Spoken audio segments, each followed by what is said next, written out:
युवा campus GS में आपका स्वागत है। मेरा नाम रिंकू भारती। आपको इस चैनल पर जीएस पढ़ाई जाती है, जिसमें मैंने आपको हिस्ट्री और पॉलिटी क्लासेस शुरू की हैं, जिसमें पॉलिटी की भी वीडियो ला रहा हूं, आप देख सकते हैं। और साथ ही साथ में हिस्ट्री क्लासेस भी आपको दे रहा हूं। मैंने एक नया टॉपिक या नया चैप्टर शुरू किया है, जिसका नाम है सिंधु घाटी सभ्यता। इसकी मैं 2 वीडियो ला चुका हूँ। आप पीछे जाकर इन 2 वीडियो को देख सकते हैं। ये तीसरी वीडियो तभी देखे जब आपने ये दो वीडियो देखी हो। आपको सिंधु घाटी सभ्यता का ये चैप्टर समझने में आसानी होगी। ठीक, शुरुआत करते हैं आज का ये चैप्टर। सिंधु घाटी सभ्यता के बारे में मैंने पहले ही बहुत सारी चीज़ें बता चुकी है, लेकिन मैं आपको इसमें ये बताना था कि किसी भी समय को जानने के लिए, किसी भी काल को जानने के लिए या किसी का भी इतिहास जानने के लिए 4 चीज़ों की बहुत आवश्यकता होती है। अगर आपने 4 चीज़ें जान ली तो समझ जाना कि आपने उसका इतिहास जान लिया। सबसे पहले सामाजिक स्थिति, दूसरा आर्थिक स्थिति, तीसरा राजनीतिक स्थिति और चौथा धार्मिक स्थिति। अगर आपने ये चारों चीज़ें जान ली तो आप किसी के इतिहास को भी अच्छे से बेहतर तरीके से समझ सकते हैं। तो हम सिंधु घाटी सभ्यता का इतिहास जानना चाहते हैं। सबसे पहला अगर आपको जानना है, देखो सिंधु घाटी सभ्यता में एक क्वेश्चन पूछा जाता है कि जो सिंधु घाटी सभ्यता है उसे कैसे जाना जा सकता है। तो तुम्हें आंसर बताना है कि सिंधु घाटी सभ्यता को पुरातात्विक आधारों पर या पुरातात्विक साक्ष्यों के आधार पर जाना जा सकता है। तो सामाजिक स्थिति, आर्थिक स्थिति, राजनीतिक स्थिति और धार्मिक स्थिति, इन चारों के बारे में आज हम पढ़ेंगे।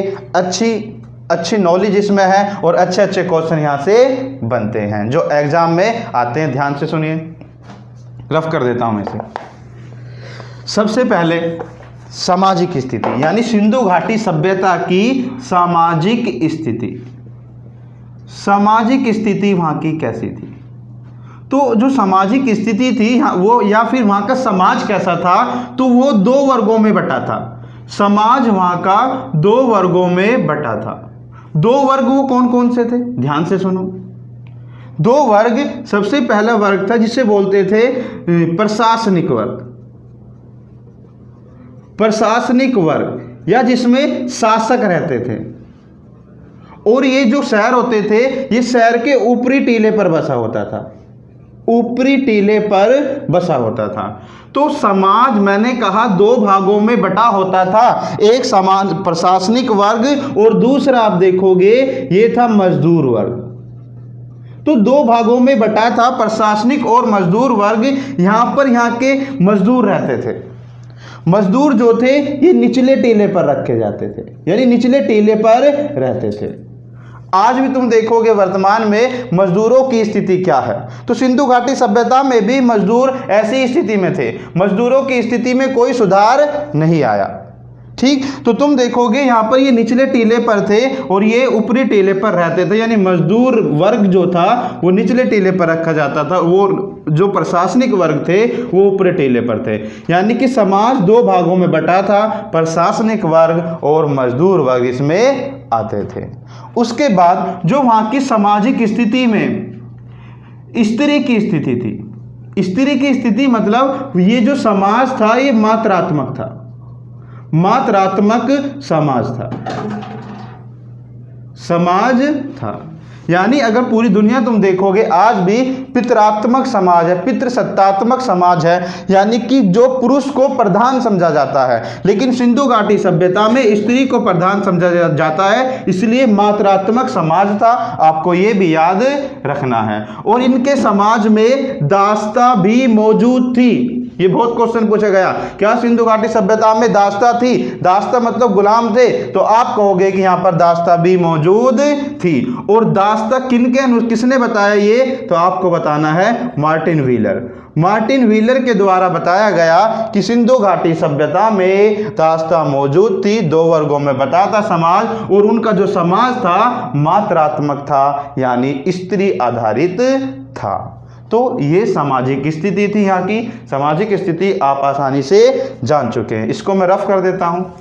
समाज से क्वेश्चन आता है तो समाज ही संस्कृति का एक रूप होता है, समाज के अंदर ही संस्कृति होती है, तो समाज का रिलेशन संस्कृति से भी होता है। हो सके आपसे पूछ ले तो आप आसानी से बता सकते हैं कि संस्कृति समाज का ही पार्ट है, समाज में ही संस्कृति रहती है। उसके बाद अब यहाँ की है आर्थिक स्थिति, ये बहुत इंपॉर्टेंट हो जाता है। आर्थिक स्थिति, सिंधु घाटी सभ्यता की आर्थिक स्थिति।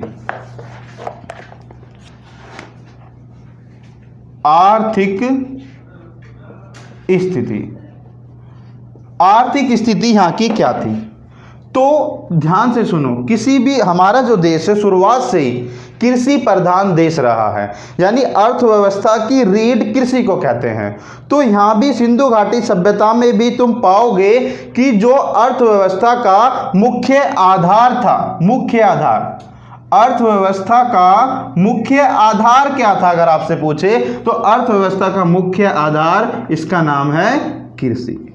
यानी सिंधु घाटी सभ्यता भी कृषि आधारित था, यानी मुख्य आधार अर्थव्यवस्था का क्या था तो आपको बताना है सिंधु घाटी सभ्यता में कृषि था। उसके बाद और भी काम होते थे, व्यापार भी होता था, व्यापार भी अर्थव्यवस्था का आधार था। तीसरे तुम देखोगे पशुपालन, पशुपालन से भी संबंधित थे, कृषि, व्यापार, पशुपालन, ये तीन चीजें अर्थव्यवस्था में बहुत महत्वपूर्ण भूमिका निभाती थी। एक एक को अच्छे से हमें समझना है, यहां से बहुत क्वेश्चन आते हैं। ध्यान से देखो, जो कृषि है, कृषि कहा कि जो कृषि होती है वो इस यहां पर जो 9 फसलें थी, कृषि में 9 फसलें यहां पर होती थी, जिसमें से जो मुख्य फसल थी, अगर मैं बात करूं कि सिंधु घाटी सभ्यता की मुख्य फसल कौन कौन सी थी, तो मुख्य फसल में आपको याद रखना है, पहला था गेहूं और दूसरा है जौ। तो दो यहां पे मैंने कहा पहला गेहूं और दूसरा जौ, तो गेहूं और जौ सिंधु घाटी सभ्यता में मुख्य फसल थी। ये आपको याद रखना है कि सिंधु घाटी सभ्यता या आईवीसी या हड़प्पा सभ्यता के अंदर मुख्य फसल कौन कौन सी थी, तो तुम्हें बताना है कि जो मुख्य फसलों की पैदावार होती थी वो गेहूं और जौ थी। और ये भी क्वेश्चन पूछा जाए कि जौ के साक्ष्य कहां से मिले, तो जौ के साक्ष्य आपको बताने हैं बनावली से मिले। बनावली एक शहर है सिंधु घाटी सभ्यता का जो वर्तमान में हरियाणा में है। ठीक, तो आपको ये बताने कि जौ के साक्ष्य कहां से मिले हैं, बनावली से। और यहां पर फसलें और भी थी, जैसे तरबूज, तरबूज की फसल भी होती थी। और देखोगे तुम कपास, उसके बाद तिल, सरसों, राई, जौ, मटर, तरबूज, कपास, तिल, सरसों, राई, जौ, मटर, ज्वार, ठीक, आदि ये फसलें यहां पर होती थी।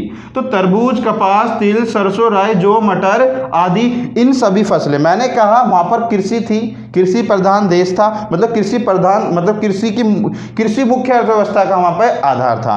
तो ये तुम्हें याद रखना है कि मुख्य फसल गेहूं और जौ और बाकी फसलें ये भी होती, तरबूज, कपास। कपास से यहां पर तुम्हें जाना है कि यहां पर व्यापार की बात करते हैं। व्यापार में कपास होने की वजह से यहां पर सूती वस्त्रों का व्यापार होता था। ठीक, आपसे पूछा जाए कि सिंधु घाटी सभ्यता के लोग किस चीज का व्यापार करते थे, तो तुम्हें बताना है कि वो कपड़ों का व्यापार करते थे। कपड़ों का व्यापार में सूती वस्त्रों का व्यापार होता था, क्योंकि वहां पर कपास के साक्ष्य पाए गए और कपास का संबंध सूती वस्त्र से होता है। और लेकिन ऊनी वस्त्रों का भी व्यापार होता था। ऊनी वस्त्र और सूती वस्त्र दोनों का व्यापार सिंधु घाटी सभ्यता के अंदर होता था।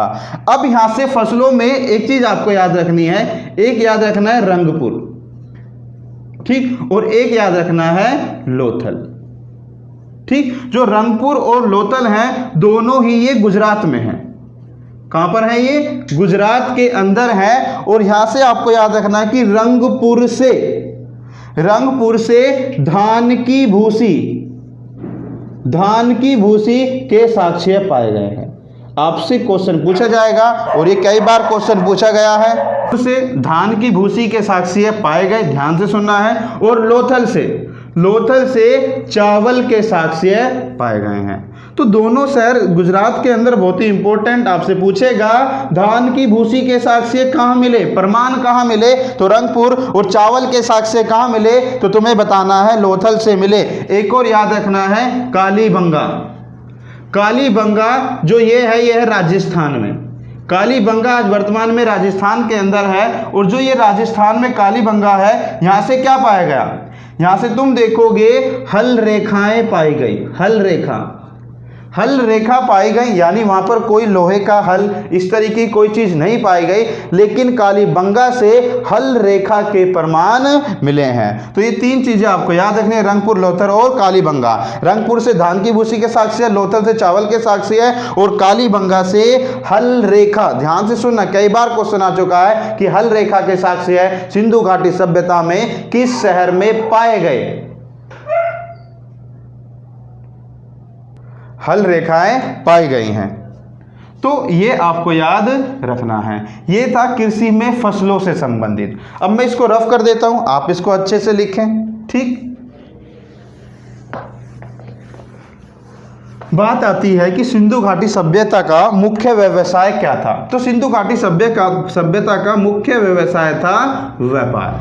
और व्यापार मैंने तुम्हें बताया कि जो व्यापार होता था वो कपड़ों का होता था।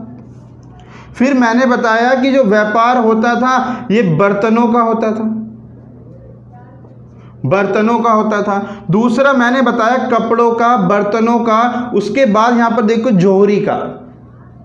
जोहरी का होता था, मनके बनते थे, और ताबीजों का भी यहां पर क्या होता था, व्यापार होता था। तो ये व्यापार करते थे। सबसे पहले बात करेंगे कपड़ों की, कि सिंधु घाटी सभ्यता के लोग कपड़ों का व्यापार यानी वस्त्रों का व्यापार करते थे। तो कौन कौन से वस्त्र यहां पर होते थे, तो तुम्हें बताना है सूती वस्त्रों का व्यापार होता था।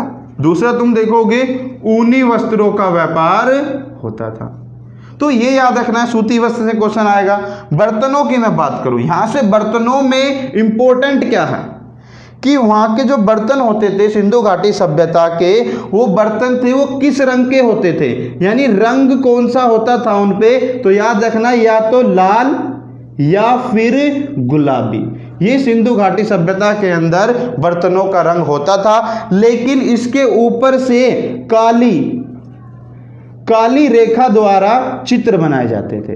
काली रेखा द्वारा बर्तनों पर काली रेखा द्वारा या लाइन द्वारा चित्र बनाए जाते थे। लेकिन बर्तनों पर जो रंग रहता था वो लाल और गुलाबी रंग के रहते थे, उन पर काली रेखा से चित्र बनाए जाते थे। चित्र तुम देखोगे, जैसे मैंने कहा चित्र बने, जैसे कछुए का चित्र बना दिया, ठीक है ना, कछुए का, बकरी का, मोर का, हिरन का, बकरी का, कछुए का, मोर का, हिरन का आदि के चित्र यहाँ पर बनाए जाते हैं। यहाँ तक कि नीम का चित्र, पीपल का चित्र, ठीक, खजूर का चित्र, ये सब ये जो चित्र बन रहे हैं ये बर्तनों पर होते थे। तो लाल गुलाबी रंग के काली रेखा से चित्र बनाए जाते थे। तो ये तुम्हें बर्तनों में याद रखना है। उसके बाद जोहरी की हम बात करें, जोहरी में तुम देखोगे ये सुनार जो होते हैं, सुनार का काम जो करते हैं उसको ये जोहरी कह रहे हैं। यानी ध्यान से सुनो, जोहरी में तुम देखोगे इसमें आभूषण होते थे। आभूषण वो किस चीज के बनाते थे, या तो पत्थर, मूंगा, नीलम, रूबी, ये जो होते थे इन पत्थरों का, मतलब पत्थरों के आभूषण बनाए जाते थे, या फिर पत्थर के हुए, या फिर देखोगे क्या बोलते हैं, हाथी के दांत के, ठीक, सोने चांदी के आभूषण होते थे। तो हाथी के दांत, सोने चांदी के, या फिर सीप जो होता है, शंख जो होता है, उसके भी आभूषण ये जोहरी से ही संबंधित है। अगर बात करूं चांदी की, तो क्वेश्चन पूछता है कि चांदी सिंधु घाटी सभ्यता में कहां पाई जाती थी। तो चांदी तुम्हें बताना है ये अजमेर या फिर जावर की खान से प्राप्त होती थी। अजमेर या जावर की खान, सिंधु घाटी सभ्यता में चांदी कहां पाई जाती थी, तो अजमेर और जावर की खान से प्राप्त होती थी। ठीक, ऐसे ही आगे तुम देखोगे हाथी के दांत, ठीक, मैंने कहा हाथी के दांत से क्या था कि यहां पर हाथी के दांत से तराजू बनाई जाती थी। तराजू, हाथी के दांत से तराजू बनाई जाती थी। तो हाथी के दांत से जो तराजू बनाई जाती थी उसके प्रमाण कहां से मिले हैं? तो तुम्हें बताना है कि जो हाथी के दांत से तराजू बनाई जाती थी उसके प्रमाण मिले हैं मोहनजोदाड़ो और लोथल से। मोहनजोदाड़ो और लोथल से हाथी के दांतों से तराजू बनाई जाती थी। और जो बाट होते थे वो घनाकार होते थे। जो बाट होते थे वो घनाकार होते थे। ध्यान से सुनो, मैंने कहा हाथी के दांत वाली तराजू कहाँ से पाई गई? तो मोहनजोदाड़ो और लोथल से पाई गई, जो कि बाट होते थे, घनाकार होते थे। यानी कि इस तरीके से ये मतलब तोला करते थे, तोलने वाली यानी कि पैमाने की चीज़ों को इस तरीके से हम बनाते थे हाथी के दांतों से। बात करें सिप की, सिप में भी इंपॉर्टेंट है। सिप में आप याद रखना है कि सिप के लिए प्रसिद्ध शहर कौन से थे, यानी कि सिप उद्योग के लिए प्रसिद्ध। सिप उद्योग कहां पर किया जाता था? तो तुम्हें बताना है कि जो किया जाता था वो था लोथल, ठीक, और बालाकोट। ये दो शहर याद रखने हैं, लोथल और बालाकोट। ये सिप उद्योग के लिए प्रसिद्ध था। तो मैंने कहा कि यहाँ पर सूती वस्त्रों का, बर्तनों का, जोरी का, ये सारा काम यहाँ पर होता था। अब पूछेगा मनके क्या होता है?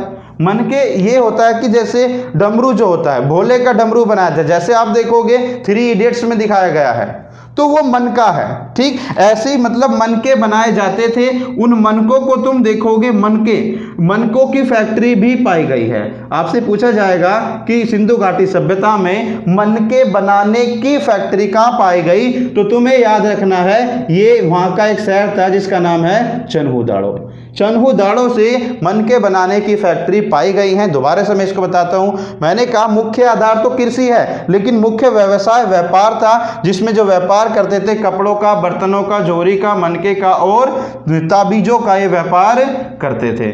मैंने कहा कपड़ों में सूती वस्त्रों और ऊनी वस्त्रों का, बर्तनों में जो रंग होता था वो लाल और गुलाबी होता था, लेकिन काले रेखा जो होती थी, काली रेखा से चित्र बनाते थे। चित्र बकरी, मोर, हिरन, कछुआ, नीम, पीपल, खजूर आदि के चित्र बर्तनों पर बने होते थे। उसके बाद मैंने बताया कि जो आभूषण पहनते थे, आभूषणों का भी व्यापार होता था, जो कि पत्थर से, हाथी के दांत से, सोने चांदी से। तो चांदी कहां पर पाई जाती है? यानी जो आभूषण होते थे स्त्री व पुरुष दोनों पहना करते थे आभूषणों को।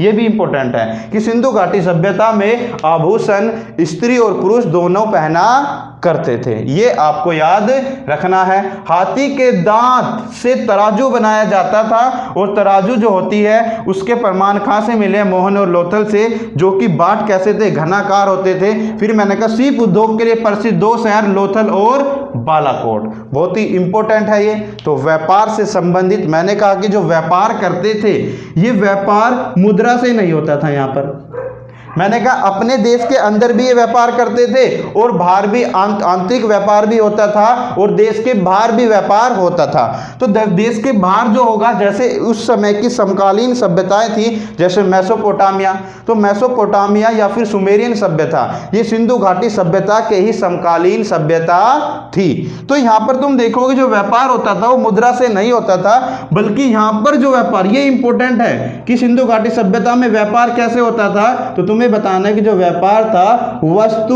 विनिमय पर आधारित था। वस्तु विनिमय पर आधारित था, यानी वस्तु के बदले वस्तु दी जाती थी, मुद्रा का कोई प्रचलन यहाँ पर नहीं था। तो ये व्यापार से संबंधित था। व्यापार के बाद हमारा अगला जो आर्थिक स्थिति में है पशुपालन। आर्थिक स्थिति वाला पॉइंट जो है बहुत ही इंपॉर्टेंट है, इसको मैं रफ कर देता हूं। तो अच्छे से इसे समझो, समझने के बाद ये सारी चीजें तुम्हारे याद हो जाएंगी।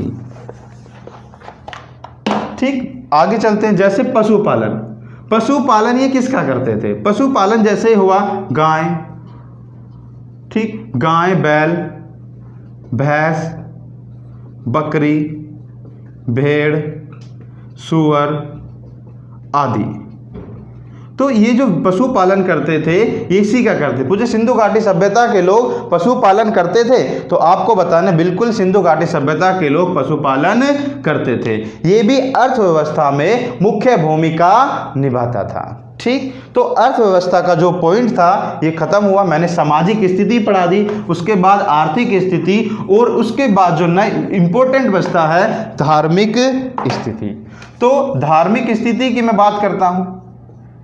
धार्मिक स्थिति थोड़ा ध्यान से सुनो तेजी के साथ। जो धार्मिक स्थिति है, धार्मिक स्थिति में क्या, एक तो आपको याद रखना पवित्र चीजें, मैं पूरा इसको क्लियर करा देता हूं यहीं पे।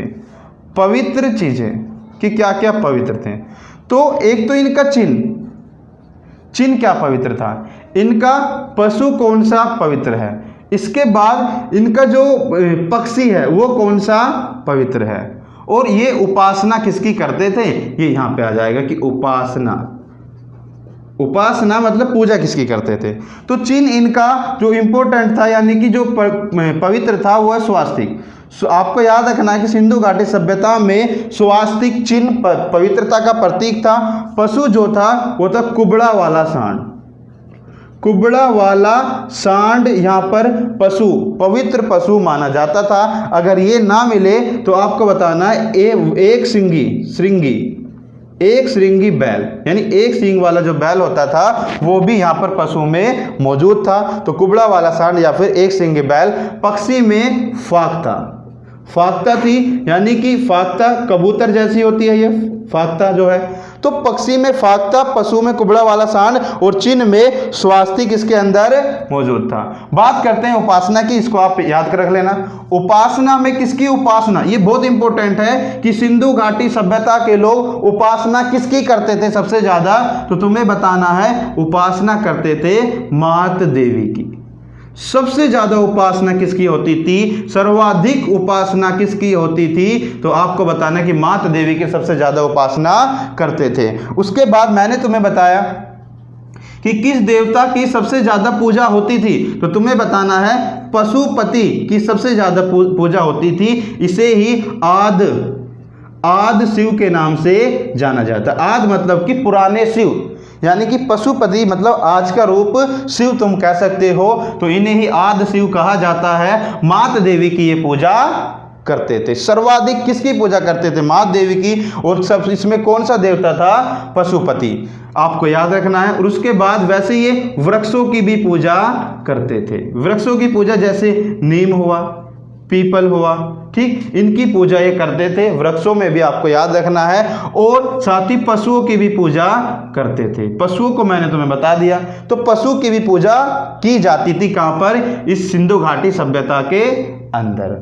उसके बाद कुछ मोहरें पाई गई, और मोहरों में बताया गया, मोहरों पर बताया गया कि सिंधु घाटी सभ्यता के जो लोग हैं किस तरीके से मात देवी की या पशुपति की पूजा करते थे।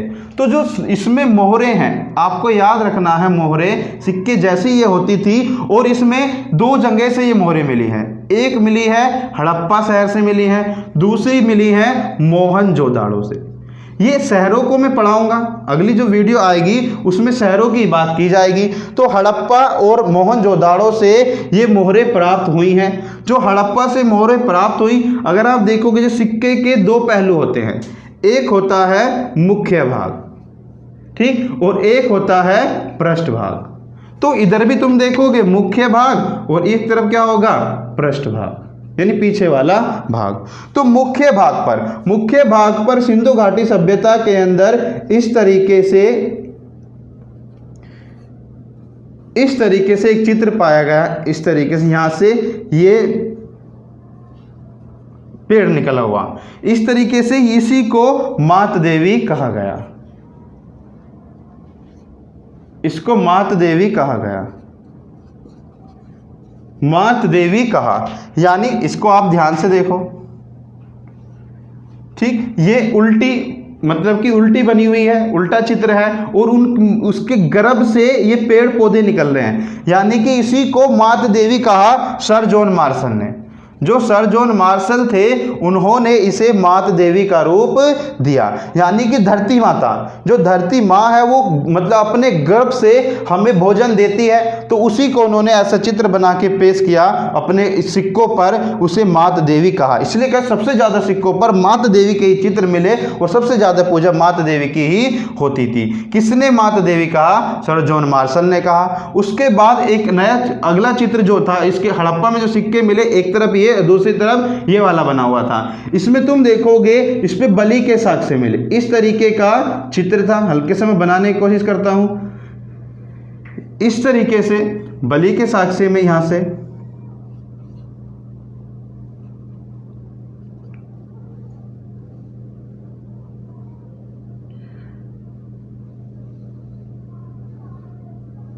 ऐसे इस तरीके से बनाया।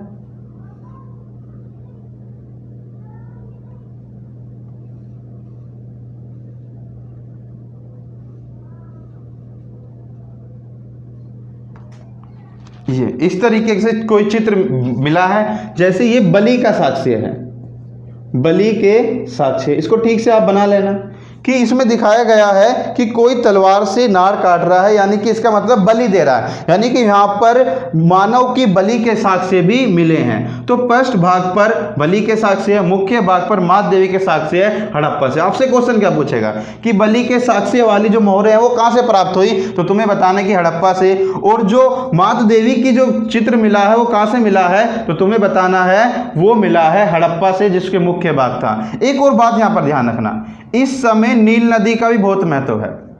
जैसे आप देखोगे, मैंने कहा समकालीन सभ्यता, समकालीन सभ्यता का मतलब जैसे नील नदी भी सिंधु घाटी सभ्यता के ही समकालीन थी, जो नील के अंदर मिस्र की सभ्यता थी।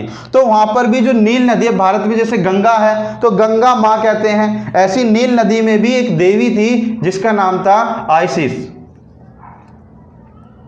आइसिस था। ये जो आइसिस है, ये आपको याद रखना कि नील नदी देवी को क्या कहते हैं, आइसिस के नाम से जाना जाता है। तो यहां से आपको याद रखना है। उसके बाद मोहनजोदाड़ो से एक जो चित्र मिला है वो आपको याद रखना है। उसमें मुख्य भाग पर जो चित्र बना था वो इस तरीके का था, इस तरीके से ये चित्र बनाया गया। और ये योगी मतलब इसे ही पशुपति कहा गया, पशुपति।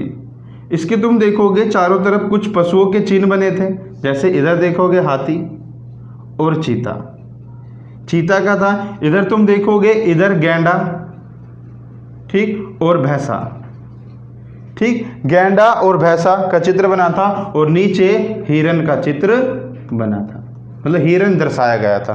तो इसी पशुपति या शिव कहा गया, शिव के यानी मोहनजोदाड़ो के अंदर मिला है। पृष्ठ भाग पर तुम देखोगे इसमें नरसिम्हा का चित्र है। नरसिम्हा आपको पता होगा कि जो मुख होता है उसमें मुख शेर का, और जो धड़ है, धड़ यानी आपका सर से नीचे वाला भाग जो धड़ है वो था मनुष्य का। इसी को क्या कहा गया, नरसिम्हा कहा गया। तो नरसिम्हा का चित्र कहाँ से मिला, मोहनजोदाड़ो से। मैंने तुम्हें बता दिया हड़प्पा से चित्र मिला, मुख्य भाग पे क्या था, पृष्ठ भाग पर क्या था, और मोहनजोदाड़ो के अंदर ये सारी चीजें थी। तो जो धार्मिक था, धार्मिक स्थिति थी सिंधु घाटी सभ्यता की, मैंने आपको इसमें बताई। 3 चीजें मैं इसमें आपको बता चुका हूं, एक सामाजिक स्थिति, एक आर्थिक स्थिति और एक राजनीतिक स्थिति, सॉरी धार्मिक स्थिति। आगे जो बताऊंगा उसका नाम है राजनीतिक स्थिति। उसके बाद आप इसे अच्छे से समझ जाओगे कि यहाँ की स्थितियां किस तरीके से थी, यहाँ का इतिहास कैसा था। ठीक, शुरुआत करते हैं इसमें राजनीतिक स्थिति। चारों स्थिति के बारे में मैं बता चुका हूं, ये लास्ट है। राजनीतिक स्थिति, सिंधु घाटी सभ्यता की राजनीतिक स्थिति। राजनीतिक स्थिति में वैसे तो कोई खास चीज नहीं है, ना ही कोई प्रमाण मिले हैं, कोई पुख्ता प्रमाण नहीं है कि वहां पर कैसे कैसे शासक रहते थे। लेकिन ध्यान से सुनो कि जो उनका व्यापार था, उन्नत व्यापार, यानी कि वो भार व्यापार करते थे। उसके बाद यहाँ पर जो स्नानागार मिले हैं, स्नानागार मिले हैं, उसी के साथ तुम देखोगे यहाँ पर नियोजित व्यवस्था या नियोजित नगर नियोजन, नगर नियोजन, जो ये था। तो ये व्यापार, स्नानागार, नगर नियोजन व्यवस्था शहर के अंदर, तो ये बड़ा ही मतलब ऐसा तभी हो सकता है जब राजनीतिक स्थिति एक बड़े स्तर पर हो, राजनीतिक स्थिति एक बेहतर स्तर पर हो, तभी ऐसा हो सकता है। तो तुम देखोगे कि राजनीतिक स्थिति हम पुख्ता सबूत कोई नहीं मिले हैं, पुख्ता साक्ष्य नहीं है कि यहाँ के शासक कैसे थे, शासकों के बारे में कोई जानकारी नहीं है, लेकिन अच्छे शासक और अच्छी राजनीतिक स्थिति हो तभी सबूत नहीं है। इसके पुख्ता सबूत कुछ नहीं है, लेकिन राजनीतिक स्थिति, व्यापार अच्छा था, स्नानागार था, नियोजित नगर नियोजन था, तो इन सारी चीजों को देखकर कह सकते हैं ये तभी संभव है जब कोई बड़ी राजनीतिक मतलब स्थिति यहाँ पर रही हो। तो पुख्ता साक्ष्य कोई भी राजनीतिक स्थिति के नहीं मिले हैं। तो ये सारी चीज़ें आप अच्छे से समझें, नहीं अगर समझ में आ रहा तो एक दो बार इसको देख सकते हैं, ठीक। वो ऑनलाइन वीडियो का या फिर यूट्यूब पर वीडियो का यही फ़ायदा है कि जो चीज़ें समझ में ना आए उसको तुम दोबारा देख सकते हो। अगर आपको हमारी ये वीडियो अच्छी लगी है तो इसको लाइक करें, शेयर करें, और जिसने ये चैनल को सब्सक्राइब नहीं किया है तो हमारे चैनल को सब्सक्राइब करें। आज के लिए इतना ही। Thank you so much for join with me.